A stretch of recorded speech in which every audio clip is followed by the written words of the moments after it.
T परीक्षेसंदर्भात शिक्षकांसाठी या ठिकाणी अत्यंत महत्त्वाची बातमी आलेली, ती कोणती या ठिकाणी आपण पाहूया.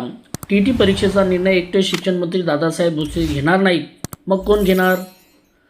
हे पुढारी पेपरला 4 ऑगस्ट 2026 आलेली ही बातमी आहे. टी परीक्षेचा निर्णय हा राज्याचे शालेय शिक्षण मंत्री दादाजी भुसे साहेब यांच्या स्तरावर घेतला जाणार नाही, तर मंत्रिमंडळात त्यावर चर्चा करून निर्णय घेतला जाईल, असे राज्याचे उच्च व तंत्र शिक्षण मंत्री चंद्रकांत पाटील साहेब यांनी या ठिकाणी सांगितले आहे.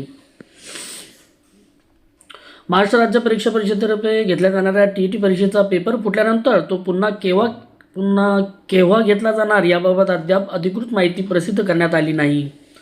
मात्र याबाबतचा निर्णय शालेय शिक्षण मंत्री दादाजी भुसे साहेब यांच्या स्तरावरील होणार नाही, तर त्यावर मंत्रिमंडळात निर्णय घेतला जाईल, अशी माहिती राज्याचे उच्च व तंत्र शिक्षण मंत्री चंद्रकांत पाटील साहेब यांनी या ठिकाणी दिली.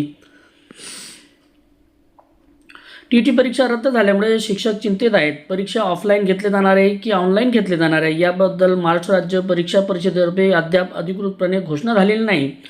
राज्याचे शालेय शिक्षण मंत्री दादाजी भुसे साहेब यांनी टी ऑनलाईन पद्धतीने घेण्यासंदर्भात अधिवेशनात माहिती दिली होती.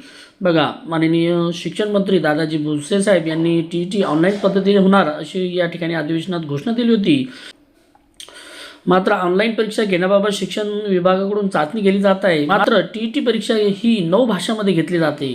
बघा, टी परीक्षा ही 9 भाषांमध्ये होत असते. या भाषांमध्ये ऑनलाईन पद्धतीने प्रश्नसंच तयार करून परीक्षा घेणे शक्य आहे का, याबद्दल अद्याप स्पष्टता आलेली नाही. म्हणजे बघा, परीक्षा ही ऑनलाईन पद्धतीने घ्यायची का ऑफलाईन पद्धतीने घ्यायची, मंत्रिमंडळाने तो निर्णय घ्यायचा. अजूनही याचा निर्णय लागलेला नाही. टी ही ऑनलाईन पद्धतीने घ्यायची का ऑफलाईन पद्धतीने. हा ऑगस्टचा महिना चालू आहे. बघा, ऑगस्टच्या शेवटी किंवा सप्टेंबरच्या पहिल्या आठवड्यात टीच्या या संदर्भात अधिकृत माहिती या ठिकाणी येणार आहे. अशाच प्रकारची व्हिडिओ आवडल्यास व्हिडिओ लाईक, शेअर आणि सबस्क्राईब करायला विसरू नका. थँक्यू.